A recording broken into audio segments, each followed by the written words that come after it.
Hello and welcome back to Supposedly Fun. My name is Greg. I am here today to do a Friday Reads video where I check in on the week in reading and any other bookish things that have happened. And this is going to be a quick one because it has been a week and I really considered not posting a video at all today, but I figured I could just do a quick update and get it posted. I know there are people who say that they like this ritual of having a video on Saturday morning while they get ready to go about their day.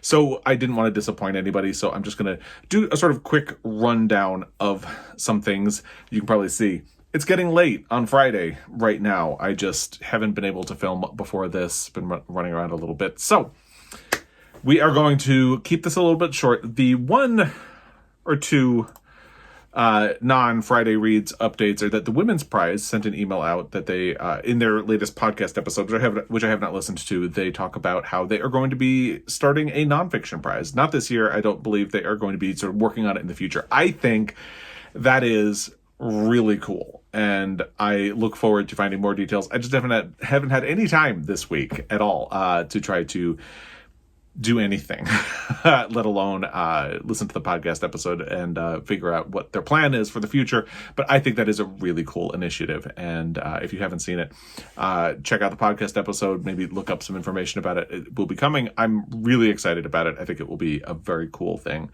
for them to do.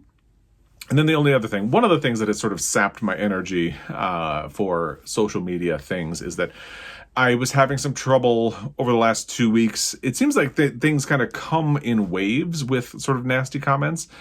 Like somebody will find a video, like my Pulitzer Prize deep dive on Gone with the Wind, and then they'll share it with their friends, and you'll just get like a wave of nasty comments on the video. That's what happened to me over the last week, 2 weeks, and the spirit of the ruckus got into me on Monday or Tuesday, and I started responding to some of the comments and ended up getting into an argument with somebody who was clearly being racist without actually saying it. And then they've ultimately said something horrifically racist. And I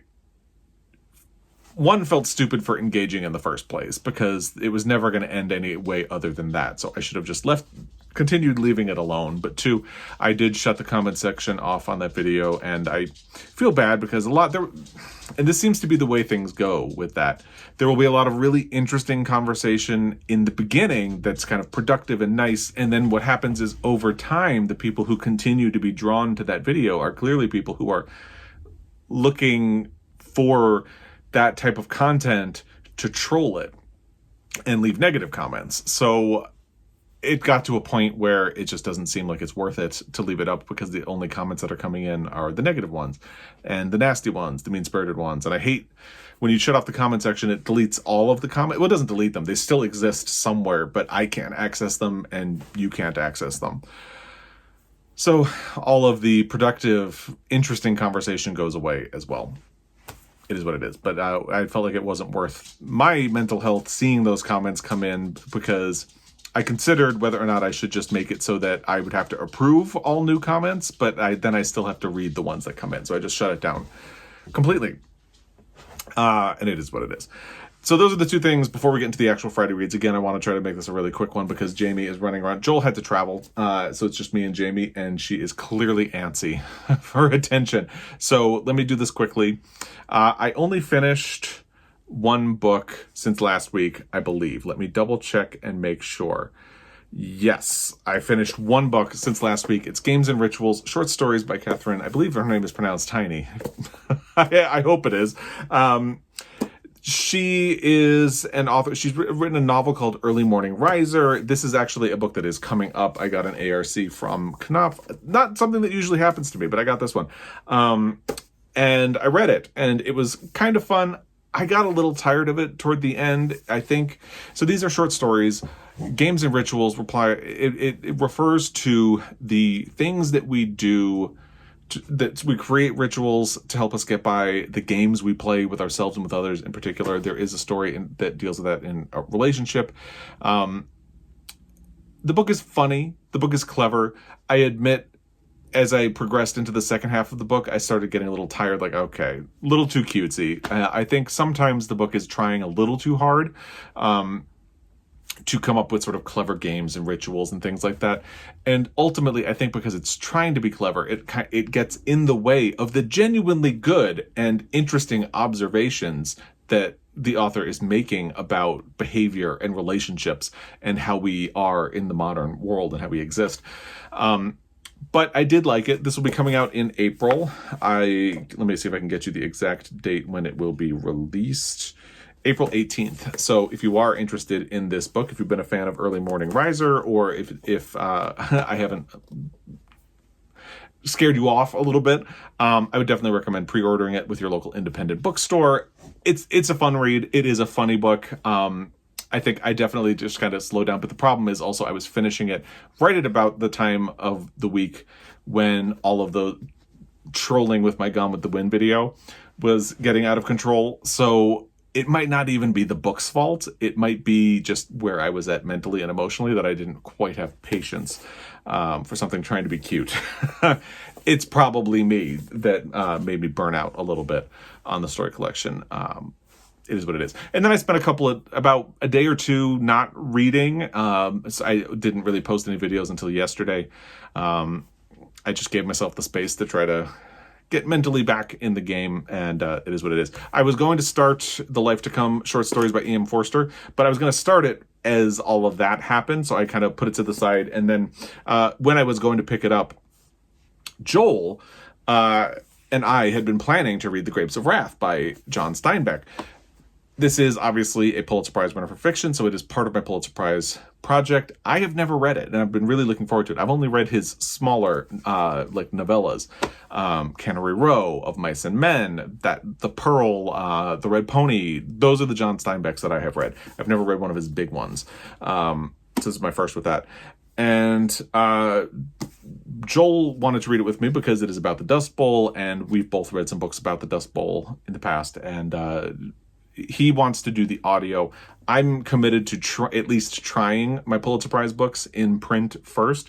So he's doing the audio, and it became available. He had to wait for it to put a hold on it, and it became available. So I put Forster to the side and jumped into this with Joel just because of that timing perspective. He is further into it than I am. I'm on chapter 7. So far, I'm liking it though, and it's kind of fun doing a sort of buddy read with Joel, and we will have more to say about this as we get further along into it. I'm still working on my Pulitzer Prize deep dive for His Family by Ernest Poole, so that will be coming, but now I have another one in the works as well.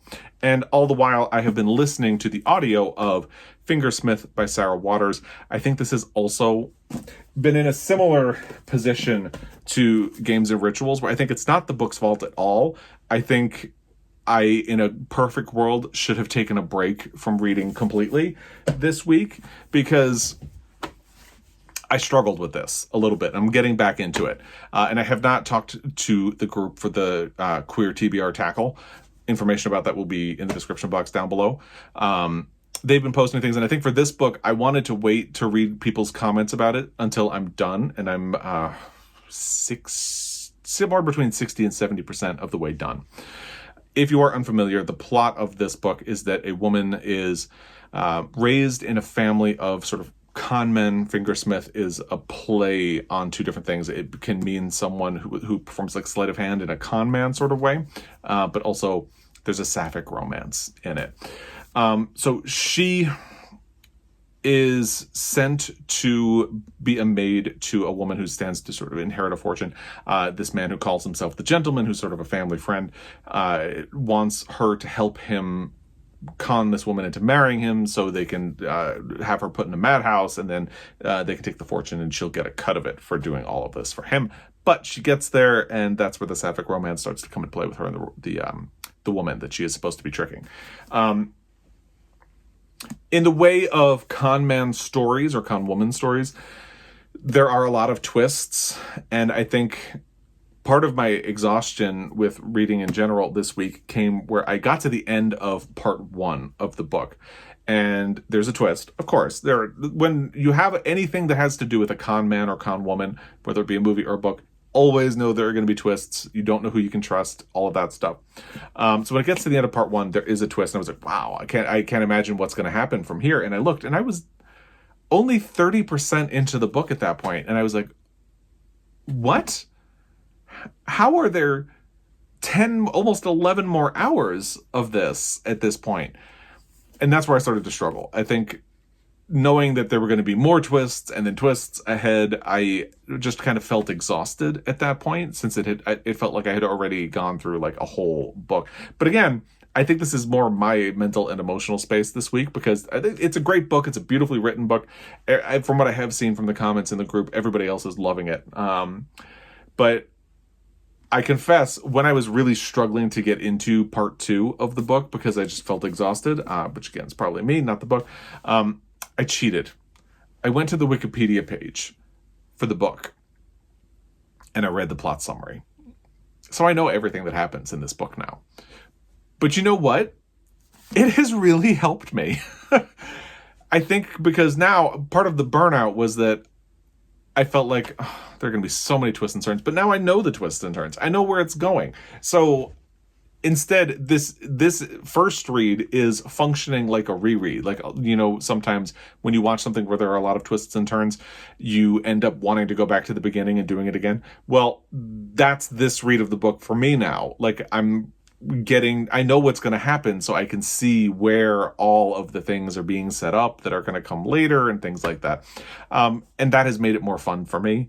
And I've almost been enjoying it again. Again, it's a tough week for the old noggin this week. And so I've been kind of cranky with a lot of the stuff that I've been reading. And I don't think it has anything to do with the books per se. The only one that has really gotten out around that is Gone with the Wind. No. The Grapes of Wrath. I hope I don't continue making that mistake, because it never occurred to me that their titles are not even that familiar, but vaguely familiar, if that makes sense. So I wonder if I'll be doing that again. I've been talking about Gone with the Wind, though. So anyway, Grapes of Wrath is the only one that's been getting around my sort of cranky reading mood this week. And who knows, that might just be because it is sort of like a project, but also I'm reading it with Joel, and that makes it a little more fun. So anyway, that's what I've been up to this week in terms of reading, and other things going on. I want to keep this short, so I'm going to stop there and just say I would love to hear what you've been up to this week, what you've been reading, what you've been loving. If you think I should stop being cranky with these books. I think that's definitely what happened with Games and Rituals. And I will be getting to The Life to Come later this month, I hope, because that is part of the E.M. Forster read-along. Details about that will be down below as well. But I'm going to leave it at that so I don't have to spend a lot of time editing tonight. And let me know what you've been up to. And as always, I really appreciate your time, and I will be back. Until next time, happy reading.